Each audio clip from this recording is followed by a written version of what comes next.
Salut, c'est Ben et bienvenue dans cette vidéo dédiée à Cargo. Cargo va nous permettre de compiler le code, télécharger les paquets dont votre code dépend et compiler les bibliothèques.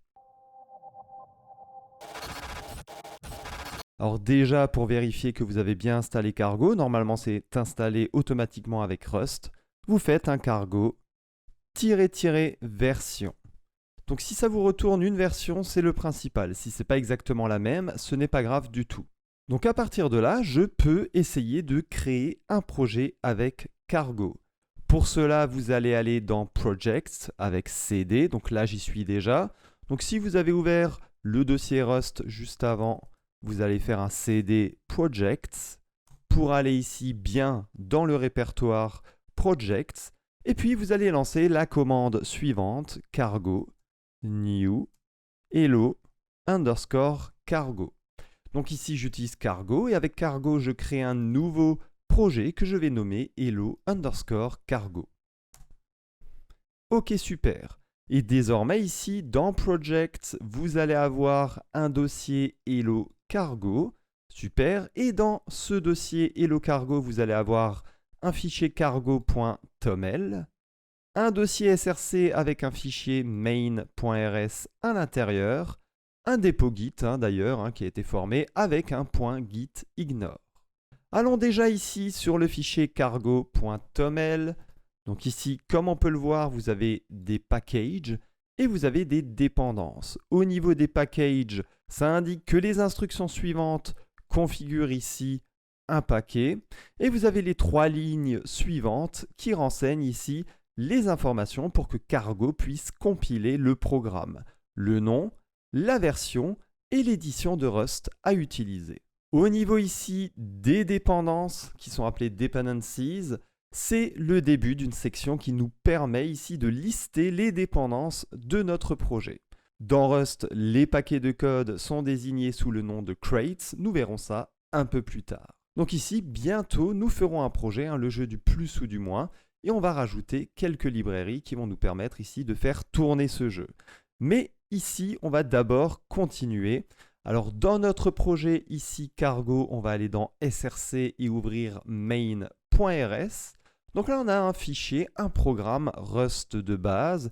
Et oui, les seules différences entre le code du premier projet qu'on a fait dans la vidéo précédente et celui-ci sont que Cargo a placé le code dans le dossier src et que nous avons un fichier de configuration cargo.toml à la racine du projet. Alors maintenant, ce qu'on peut essayer de faire, puisqu'on a un code ici qui en soi est fonctionnel, c'est essayer de compiler et exécuter un projet Cargo.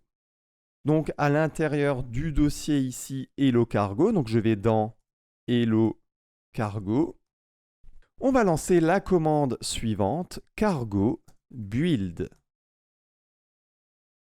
Ok, donc cargo build, c'est pour compiler le projet, mais si on veut à la fois compiler et aussi exécuter le programme, on peut faire un cargo run.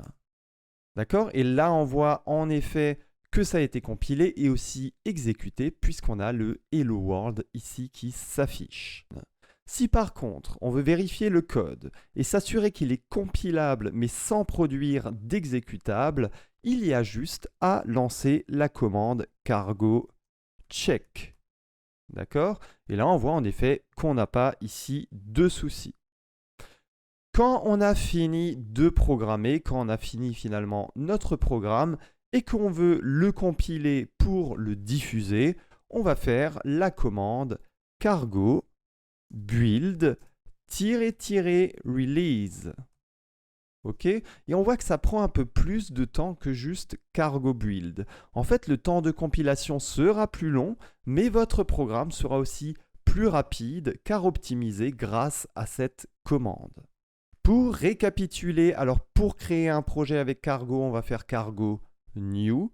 Pour compiler un projet avec Cargo, on va faire Cargo build. Pour compiler puis exécuter un projet avec Cargo, on va faire un Cargo run. Et pour compiler, pour vérifier la présence d'erreurs uniquement, on va faire un Cargo check. Et enfin, si on veut release notre projet, le construire pour le mettre ensuite en production, par exemple, on va faire un Cargo build --release. Et on se retrouve dans la prochaine vidéo. À très bientôt. Ciao ciao.